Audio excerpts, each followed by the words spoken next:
La misión de hoy es reparar este tanque. El dueño intentó repararlo con JB Weld, pero no le funcionó y nos llamó para que lo viniéramos a arreglar. Vamos a comenzar removiendo todo el JB Weld hasta dejar limpio para poder ver la fregadura. Luego vamos a biselar la granadora. Nos tuvo que calentar porque estaba saliendo mucho aceite hidráulico. Cuando hagan esto, asegúrense de quitar todos los tapones que tenga el tanque porque puede llegar a ser muy peligroso. Ya que teníamos todo bien limpio, comenzamos a soldar lo mejor que se puede.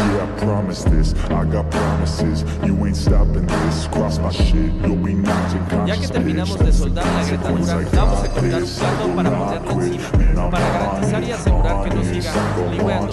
Limpiamos bien para poner nuestro parche.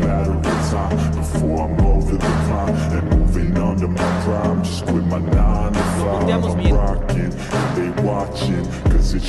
Luego lo rematamos por completo.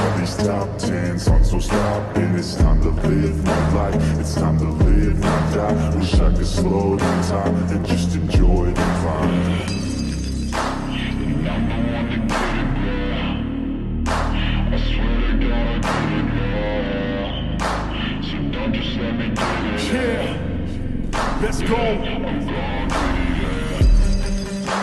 Yeah, I'm the one to get it, bro. I swear to God, I'll get it, bro. Y así quedó Hey, I ain't completamente never terminado. giving up. Yeah, I never give up. I got